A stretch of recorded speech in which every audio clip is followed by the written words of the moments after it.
Hi everyone, this is Jagan Mohan. Today you are going to learn another important problem in single entry system. This is very important for intermediate degree and CACPT students. So listen to this video very carefully and watch this video very carefully. Here, if you watch this problem, 2 years given. 2 years are given. April 1, 2013 and March 31st, 2014. The details of opening balances and the details of closing balances. Here are the opening balances and here are the closing balances. So if you go through the problem, let's get started. Mr. Ashok keeps his books on incomplete records. Incomplete means single entry system. Incomplete records means following information is given below. So here given assets and liabilities for 2 years. During the year, he withdrew rupees 45,000 and introduced 25,000 as further capital in the business. Compute the profit or loss of the business. We have to calculate either profit or loss. So, when we calculate profit or loss, we have to calculate opening capital, closing capital, and we have to get additional capital and drawings. These are the 4 items we have to get to calculate profit or loss. అంటే మనకి closing capital opening మనకున్న formula ప్రకారం profit or లాస్కి formula ఏదైతే ఉందో closing capital plus drawings minus additional capital minus opening capital ఏదైతే ఉందో ఆ 4 ఐటమ్స్ సంబంధించిన ఇన్ఫర్మేషన్ మనకు ప్రాబ్లంలో ఉందా లేదా అన్నది మనం చూసుకోవాలి జాగ్రత్తగా. లేకపోతే వాటిని మనం క్యాలిక్యులేట్ చేసుకోవాలి. అయితే ఇక్కడ ఉందా లేదన్న విషయం చూసినట్టయితే here given withdrew 45,000, that means drawings, and introduced 25,000 as further capital, that means additional capital. So directly 2 items are given. Next we have to calculate opening capital and closing capital. How do we calculate?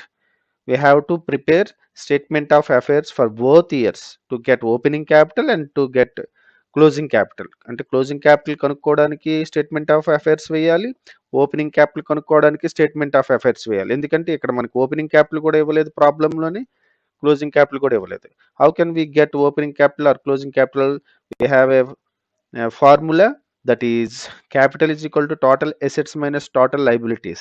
So opening capital is equal to total opening assets minus total opening liabilities. Closing capital is equal to total closing assets minus total closing liabilities.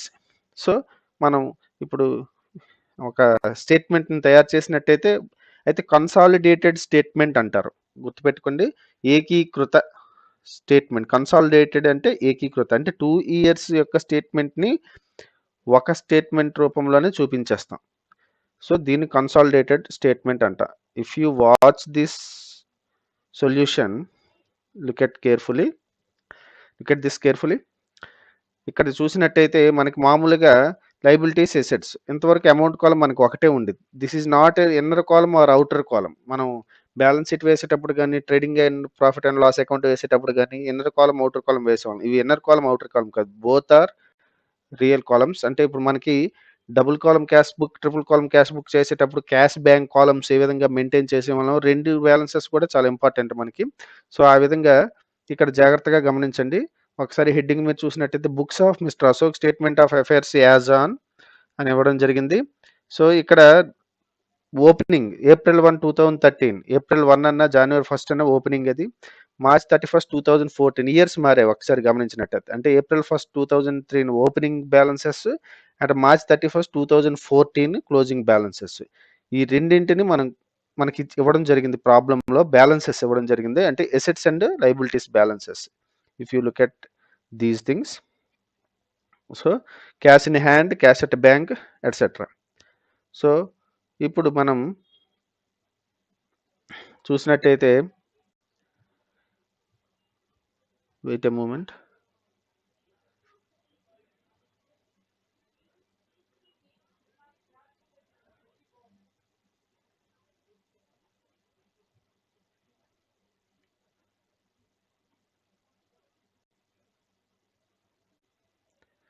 ఇక్కడ మనం చూసినట్టయితే cash in hand, cash stock, debtors, business premises, furniture, creditors, bills payable. So first నుండి furniture వరకు cash in hand, from cash in hand to furniture వరకు these are all assets and last two things are liabilities. So మనకి చూసినట్టయితే very easy, పెద్ద కష్టం ఏం కాదు. Opening balances అన్ని ఓపెనింగ్ కాలంలో వేస్తాం, క్లోజింగ్ బ్యాలెన్సెస్ అన్ని క్లోజింగ్ కాలంలో వేస్తాం. These are liabilities and these are assets. So మనం రెండు అమౌంట్ కాలమ్స్ తీసుకొని ఇక్కడ యాక్చువల్గా ఇక్కడ ఈ డేట్స్ ఇక్కడ కూడా వేసుకోవాలి, ఇక్కడ వేసుకోవాలి. ఇక్కడ వన్ సైడ్ వేసాడు ఇక్కడ ఈ పేపర్లో, టెక్స్ట్ బుక్లో. సో అందువల్ల డేట్స్ మనం ఇక్కడ కూడా వేసుకోవాలి. ఇక్కడ డేట్స్ వేయకపోయినా ప్రాబ్లం లేదు, కానీ వేస్తే మంచిది, డేట్స్ వేయాలి. సో ఏప్రిల్ 1, 2013 అనేది ఓపెనింగ్ బ్యాలెన్సెస్ అవుతాయి, మార్చ్ 31, 2014 అనేది క్లోజింగ్ బ్యాలెన్సెస్ అవుతాయి. సో ఇక్కడ ఇలా వేసుకున్నట్టయితే మీరు చూసినట్టయితే క్యాష్ ఇన్ హ్యాండ్ ఇవన్నీ అలా, ఇవన్నీ కూడా ఓపెనింగ్ బ్యాలెన్సెస్, ఇవన్నీ కూడా క్లోజింగ్ బ్యాలెన్సెస్. ఎసెట్స్ వైపు ఉన్నవన్నీ ఎసెట్స్ వైపు వేస్తాం. మీరు చూసినట్టయితే ఇక్కడ 1000, 1000, 15,000, 1,42,500, 75,000, 9,000 అని ఇచ్చారు. ఇవన్నీ కూడా చూసినట్టయితే ఇదిగోండి 1000, 15,000, 1,42,500, 75,000, 9,000 అని ఇవ్వడం జరిగింది. అలాగే క్రెడిటర్స్కి వచ్చేసరికి క్రెడిటర్స్ 66,000 అండ్ 44,000, 66,000, 44,000 మీరు చూసినట్టయితే ఓపెనింగ్ బ్యాలెన్సెస్ ఇక్కడ వేస్తాం. సో మనకి ఇచ్చిన 8 ఐటమ్స్ని మనం ఇక్కడ చూపించడం జరిగింది, ఓపెనింగ్ ఐటమ్స్ని. తర్వాత ఇక్కడ చూసినట్టయితే మార్చ్ 31, 2014కి వచ్చేసరికి ఇక్కడ మనకి ఇదిగోండి, ఇక్కడ మరలా క్లోజింగ్ బ్యాలెన్సెస్ అన్ని వేయడం జరిగింది. వేసిన తర్వాత ఇక్కడ అలాగే క్లోజింగ్ బ్యాలెన్సెస్ లైబిలిటీస్ వైపు వేయడం జరిగింది. ఇప్పుడు ఏం వెరీ సింపుల్ మనం చేసేటప్పుడు. అలాగే మనము కాలమ్స్ గీసుకునేటప్పుడు ఈ జాగ్రత్తగా చూడండి, ఈ ఇక్కడ డెబిట్ క్రెడిట్ ఉండదు, కానీ లెఫ్ట్ సైడ్ రైట్ సైడ్ని మనం డివైడ్ చేసేటప్పుడు ఇక్కడ డబుల్ ఈ లైన్ గీసుకోవడం better. This is the best presentation. ఇలాగే కిందన these are called all totals are equal. So ఆ విధంగా ఇది ఇక్కడ డబుల్ లైన్స్ గీసుకోవాలి ఈ విధంగా. ఓకే, ఇప్పుడు చూసినట్టయితే మనం ఎసెట్స్ టోటల్ చేయాలి కాబట్టి ముందు ఈ ఎసెట్స్ టోటల్ చేసేస్తాం. We can get we got 2,42,500 here and 3,19,000 here. So we have to write these balances here, 2,42,500 and 3,19,000. ఈ బ్యాలెన్సెస్నే లెఫ్ట్ సైడ్ తీసుకొస్తాం, లైబిలిటీస్ వైపు తీసుకొస్తాం. We have to get balancing figure. So balancing ఫిగర్ని మనం పొందాలి కాబట్టి ఇక్కడ వేసాం. సో 66,000, 44,000 టోటల్ చేసి 2,42,500లో లెస్ చేసిస్తే మనకు వచ్చిన balancing figure 1,32,500. So assets minus liabilities అనమాట మనం చేసింది. ఇక్కడ కూడా అలాగే 87,000 ప్లస్ 58,000 ఈ రెండు యాడ్ చేసి 3,19,000లో లెస్ చేసినట్టయితే we get 1,74,000 as capital. So capital రెండింటికి కూడా క్యాపిటల్ అని పిలుస్తాం, క్యాపిటల్ బ్యాలెన్సింగ్ ఫిగర్. ఇక్కడ ఒక విషయం చూడండి, ఓపెనింగ్ డేట్ రోజు ఉన్న క్యాపిటల్ ఏమో ఓపెనింగ్ క్యాపిటల్ అంటాం, 1,32,500 is called as opening capital. Closing capital రోజున ఉన్న క్యాపిటల్ ఏమో అదే క్లోజింగ్ డేట్ రోజు ఉన్న క్యాపిటల్ ఏమో క్లోజింగ్ క్యాపిటల్ అని పిలుస్తాము, 1,74,000. సో ఇప్పుడు మనకి ప్రాఫిట్ ఆర్ లాస్ స్టేట్మెంట్కి తయారు చేయడానికి సరిపడా మొత్తం 4 ఐటమ్స్ మనకు ఉన్నాయో లేదో ఒకసారి చెక్ చేసినట్టే ఉన్నాయి కదా. స్టార్టింగ్లోనే మనం చెప్పాం, we have drawings 45,000 and we have additional capital 25,000 and we got already both capitals, that is opening capital and closing capital. So ఇప్పుడు మనం ప్రాఫిట్ ఆర్ లాస్ స్టేట్మెంట్ని తయారు చేయవచ్చు కదండి.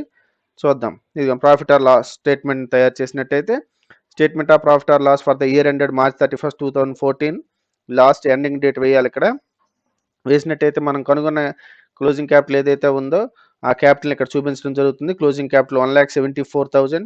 మనకి ప్రాబ్లంలో ఇచ్చిన డ్రాయింగ్స్ డైరెక్ట్గా వేయడం జరుగుతుంది, 45,000. ఈ రెండు యాడ్ చేయాలి, అది గుర్తుపెట్టుకోవాలి. ఫార్ములా తెలుసు కదా, closing capital plus drawings. So closing capital plus drawings add చేసినట్టయితే వి గాట్ 2,19,000. తర్వాత లెస్ చేయాలి, అడిషనల్ క్యాపిటల్ లెస్ చేయాలి, 25,000 మనకి ప్రాబ్లంలో డైరెక్ట్గా ఇచ్చాడు. సో 2,19,000లో 25,000 తీసినట్టయితే 1,94,000 వచ్చింది. దాన్ని ఏమని పిలుస్తాం మనం? అడ్జస్టెడ్ క్యాపిటల్ అంటాం. మనం మెయిన్ వర్డ్స్ గుర్తుపెట్టుకుంటే చాలు. This is opening capital, this is drawings, this is additional capital, this is adjusted capital. మిగిలినవన్నీ మీకు అంతకుముందు వీడియోలో చెప్పినట్టు ఇవన్నీ మీకు బాగా వచ్చిన తర్వాత రాసుకుంటే మంచిది. రాయకపోయినా ప్రాబ్లం అయితే రాదు, లెక్క తప్పు అవ్వదు. So 1,94,000 we got adjusted capital వచ్చేసరికి. ఇక్కడ అడ్జస్టెడ్ క్యాపిటల్ అయితే లెక్క అయిపోయినట్టు కాదు. ఇంకా నెక్స్ట్ ఏంటంటే అడ్జస్టెడ్ క్యాపిటల్ నుంచి ఏ క్యాపిటల్ తీయాలంటే ఓపెనింగ్ క్యాపిటల్ తీయాలి.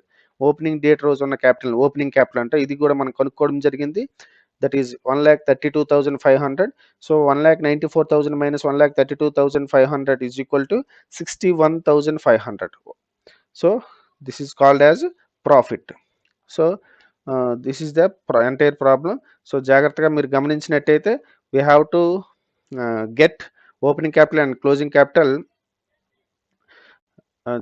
ఏం చేయాలి? ఆ రెండు కనుక్కోవాలంటే మనం చేయవలసిన పని ఏంటంటే స్టేట్మెంట్ ఆఫ్ అఫైర్స్ని తయారు చేయాలి. కాకపోతే కన్సాలిడేటెడ్ స్టేట్మెంట్ ఆఫ్ అఫైర్స్ని తయారు చేయాలి. రెండింటిని ఒకేసారి, రెండు విడివిడిగా చూపించి కాకపోతే టైం వేస్ట్, ఎఫర్ట్ వేస్ట్ అయిపోద్ది మరలా మాథమెటిక్ ఎసెట్స్ వేసి అవన్నీ కూడా. So this is the important problem for degree students also. So we're going to learn another type of problem. So let's get started. Okay, here look at this problem carefully. Wait a moment.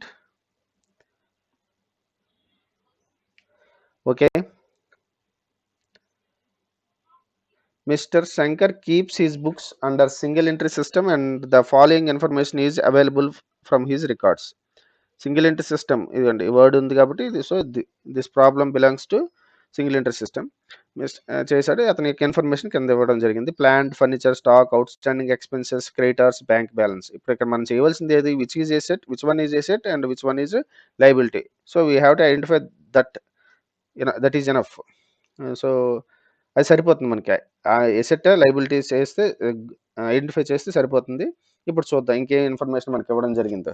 Shankar commenced business 1st April 2013 with a capital of rupees 1,25,500. Commenced means started. Already మన general interest చేసేటప్పుడు commenced business with అనుకుని first sentence వస్తుంది అనమాట. So commenced means started. So start చేసాడంటే అర్థం ఏంటి? This is opening capital. During the year he withdrew rupees 750 per month for his personal use. Personal use means drawings. ఇక్కడ మరలా గమనించవలసిన విషయం ఏంటంటే 750 పర్ మంత్. పర్ మంత్ అన్నాడు అంటే అర్థం ఏంటంటే we have to calculate drawings per year into 12 వేయాలి. ఆల్రెడీ ఎస్టర్డేస్ వీడియో చూసినట్టయితే మీకు already I explained that thing also. Next, charge depreciation on plant at 10% and on furniture at 5%. You are required to prepare statement showing profit or loss for the year ended 31/3/2014. This is very very important. అయితే ఇక్కడ ఏంటంటే ఇంతవరకు మనం touch అయిన point ఒకటి add చేయడం ఇవ్వడం జరిగింది ఈ ప్రాబ్లంలో. That is charge depreciation. Depreciation అడిగాడు. యాక్చువల్గా మనం అకౌంట్స్లో డిప్రిషియేషన్ కట్టేవాళ్ళం. అంటే ప్రాఫిట్ అండ్ లాస్ అకౌంట్లో డిప్రిషియేషన్, ఫైనల్ అకౌంట్స్లో ఇంటర్మీడియట్ ఫస్ట్ ఇయర్లో చేసినట్టయితే ఫైనల్ అకౌంట్స్లో మనం డిప్రిషియేషన్ క్యాలిక్యులేట్ చేసి ప్రాఫిట్ అండ్ లాస్ అకౌంట్లో చూపించేవాళ్ళం. తర్వాత ఎసెట్స్లో లెస్ చేసేవాళ్ళం. కాకపోతే ఇక్కడ ఏం చేయాలనేది మనం ప్రాబ్లం చేసేటప్పుడు చూద్దరు ఒకసారి. So charge depreciation on plant 10%. Plant మనకి ఇక్కడ ఇచ్చాడు కదా, ప్లాంట్ 1,35,000, దాని మీద 10% క్యాలిక్యులేట్ చేయాలి. And on furniture at 5%. Furniture ఇక్కడ 37,500 ఇచ్చారు, దాని మీద 5% you have to calculate 5%. So చూసినట్టయితే ఇప్పుడు ఒకసారి మనకి ఏంటంటే ఇన్ఫర్మేషన్ కావాలి, వాడు మనకి ప్రాఫిట్ క్యాలిక్యులేట్ చేయమని. ప్రాఫిట్ క్యాలిక్యులేట్ చేయాలంటే we have to get 4 items, that is closing capital, opening capital, additional capital, drawings. So opening capital 1,25,500 ఉంది. నెక్స్ట్ డ్రాయింగ్స్ ఉంది. నెక్స్ట్ అడిషనల్ క్యాపిటల్ ఉందా లేదా చూడండి ఒకసారి. అడిషనల్ క్యాపిటల్ మనకేమి ఇవ్వలేదంటే ఉండదు, దాన్ని మనం క్యాలిక్యులేట్ చేయలేము. అడిషనల్ క్యాపిటల్ని మనం క్యాలిక్యులేట్ చేయలేము.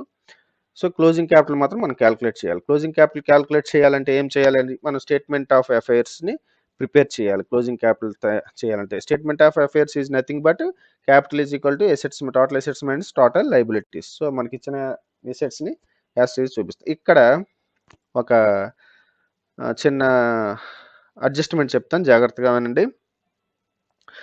సో ఇక్కడ హెడ్డింగ్ ఒకసారి జాగ్రత్తగా మీరు పరిశీలించినట్టయితే ఒకటి యాడ్ అయింది చూడండి, ఇక్కడ బిఫోర్ అడ్జస్ట్మెంట్స్ అన్నట్టు ఇచ్చాడు. అంటే బిఫోర్ అడ్జస్ట్మెంట్స్ అని అంటే అర్థం ఏంటంటే అడ్జస్ట్మెంట్స్ చేయకముందు అనేసి. ఇక్కడ లెక్కని 2 రకాలుగా చేయొచ్చు. ఇక్కడైనా యాక్చువల్‌గా మనం ఏం చేస్తాము, బ్యాలెన్స్ షీట్‌లో ఎసెట్స్‌లో నుంచి డిప్రిసియేషన్ తీస్తాం ఎసెట్స్‌లో నుంచి. సో, మనకి డిప్రిసియేషన్ ఇక్కడ 10% అని ఇచ్చాడు. ప్లాంట్ అండ్ మిషనరీ, అదే ఓన్లీ ప్లాంట్ 10% ఇచ్చాడు. అంటే మనకి ఇచ్చిన ప్లాంట్‌లో 1,35,000లో 10% అంటే 13,500 వస్తది. 13,500 వస్తది. సో, ఎక్కడైనా లెస్ చేయొచ్చు. ఇక్కడ లెస్ చేసి 1,35,000లో లెస్ చేసి 13,500 లెస్ చేసి చూపించొచ్చు. ఫర్నిచర్ అలాగే 5% లెస్ చేసి చూపించొచ్చు. కానీ మనం ఇక్కడ చేయము. ఎక్కడ చేస్తామో నెక్స్ట్ లేటర్ పార్ట్‌లో చెప్తాను. సో, ప్రస్తుతానికి యాజ్ ఇట్ ఈస్‌గా మనకి ఇచ్చిన బ్యాలెన్సెస్‌ని యాజ్ ఇట్ ఈస్‌గా ఇవన్నీ కూడా స్టేట్మెంట్ ఆఫ్ అఫైర్స్‌లో చూపించడం జరుగుతుంది. సో, ఇలా వేసేస్తాం. 1,35,000, 37,500 ఇవన్నీ వేసేస్తా. Total assets and total liabilities. So, మీరు ఎసెట్స్ అన్నీ కూడా టోటల్ చేసినట్టయితే వి కెన్ గెట్ 3,15,000. ఈ బ్యాలెన్స్‌ని లెఫ్ట్ సైడ్ తీసుకొస్తాం. లెఫ్ట్ సైడ్ తీసుకొచ్చిన తర్వాత రివర్స్ సబ్‌స్ట్రాక్షన్ చేసినట్లయితే, అంటే లేకపోతే ఈ 2 యాడ్ చేసి ఈ 3,15,000లో తీసివేసినట్టయితే ఎంతొస్తుంది మనకి? ఇది మన బ్యాలెన్సింగ్ ఫిగర్. ఇది మనం కనుక్కున్నాం. ఇది చాలామంది గుర్తుంచుకోవాలి. ఈ ఫిగర్‌ని కనుక్కోవడానికి మనకి ఈ స్టేట్మెంట్ వేసాం. So, how much we get? 2,02,500. This is called as capital. Which capital? Closing capital. ఇక్కడ డేట్ చూసినట్టయితే క్లోజింగ్. మనకి ఓపెనింగ్ క్యాపిటల్ ఆల్రెడీ ప్రాబ్లంలో ఇవ్వడం జరిగింది. అడిషనల్ క్యాపిటల్ ఇక్కడ మనకి సంబంధం లేదు. అడిషనల్ క్యాపిటల్ని మనం క్యాలిక్యులేట్ చేయలేం. ఓపెనింగ్ క్యాపిటల్, క్లోజింగ్ క్యాపిటల్ని మనం క్యాలిక్యులేట్ చేయగలం ఇవ్వకపోతే. So, this is closing capital. So, ఇప్పుడు మనం స్టేట్మెంట్ ఆఫ్ ప్రాఫిట్ ఆర్ లాస్ని చూద్దాం వచ్చిందో లేదో. Okay, look at this. Statement of profit or loss for the year ended 31/3/2014. మనకి క్యాపిటల్ మనం కొనుక్కున్నది ఎంత? 2,02,500 క్లోజింగ్ క్యాపిటల్ మనం కొనుక్కున్నది. సో, దానికి మనం డ్రాయింగ్స్ యాడ్ చేయాలి. డ్రాయింగ్స్ ఆల్రెడీ మనకి 750 పర్ మంత్ అని ఇచ్చాడు. So, already explained in the previous video this thing. So, drawings 750 into 12 months. So, how much you get? 9,000. So, ఇది యాడ్ చేయాలి. యాడ్ చేస్తే 2,11,500. దీనికి మనం లెస్ చేయాలి. లెస్ చేసేటప్పుడు ఇక్కడ కొంచెం పైకి వెళ్ళింది, జాగ్రత్త చూడండి. Capital at the beginning of the year ఇక్కడ ఇది 1,25,500. ఇది టెక్స్ట్ బుక్లో problem. So, sorry for the inconvenience. So, ఇది యాక్చువల్గా ఇక్కడ వస్తుంది అనమాట. దీని ఎదురుగా రావాలి. ఓకే, దీని ఎదురుగా capital at the beginning of the year అనేది ఇది 1,25,500కి దగ్గర రావాలి. కొంచెం తప్పు ఇవ్వడం జరిగింది, మీదకి వెళ్ళింది అది. ఓకే, అది గమనించండి. మీరు నోట్స్లో రాసేటప్పుడు కరెక్ట్గా రాసుకోండి. నెక్స్ట్ ఇప్పుడు జాగ్రత్తగా కొత్త విషయం ఇది, ఇంతవరకు రానిది మనకి. Net profit for the year before adjustments.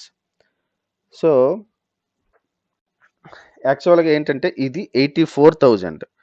84,000 ఎదురుగా ఇది రావాలి. నెట్ ప్రాఫిట్ ఒకసారి చూడండి, ఇది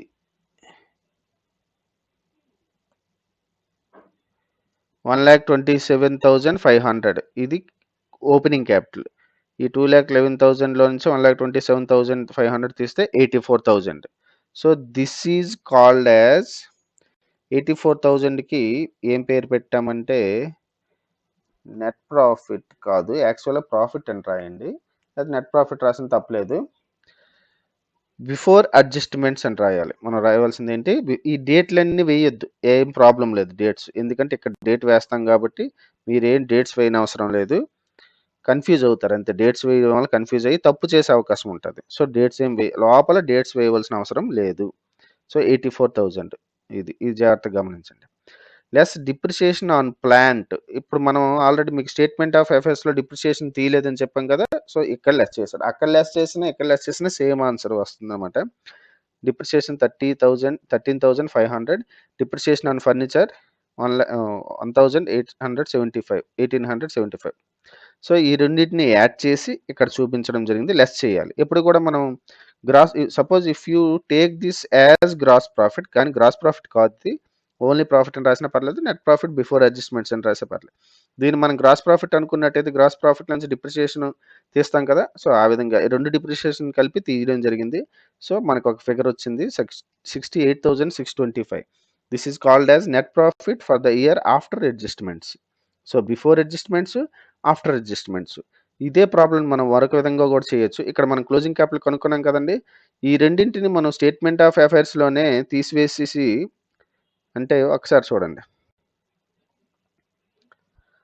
ఆ రెండింటిని మనం స్టేట్మెంట్ ఆఫ్ అఫైర్స్లోనే తీసివేసినట్టయితే మనకి వస్తుంది.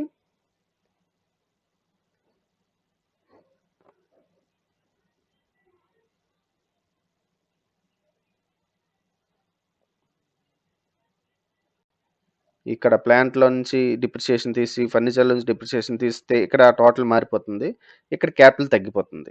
సో ఆటోమేటిక్గా మనకి ఆ వచ్చిన ఆన్సర్ మరలా వస్తుంది. సో ఎక్కడ చేసినా రైటే, స్టేట్మెంట్ ఆఫ్ అఫైర్స్లో చేసినా రైటే, లేదంటే స్టేట్మెంట్ ఆఫ్ ప్రాఫిట్ ఆర్ లాస్లో చేసినా రైటే.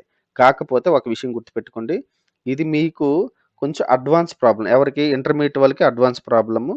So no need to worry, ఎవరికి అర్థమైతే వాళ్ళు నేర్చుకోండి. డిగ్రీకి మాత్రం చాలా ఉపయోగం, సిఎస్ఈపిటి వాళ్ళకి, డిగ్రీ స్టూడెంట్స్కి మాత్రం చాలా ఉపయోగం. వాళ్ళు మాత్రం కొంచెం 1-2 సార్లు చూడండి, మీరు కూడా చూడండి. మీకు ఒకవేళ చెప్పలేం, ఎగ్జామ్లో అడ్వాన్స్గా ఇచ్చాడంటే ప్రాబ్లం, మీరు ఇది చేయడానికి బాగుంటుంది. Thank you so much for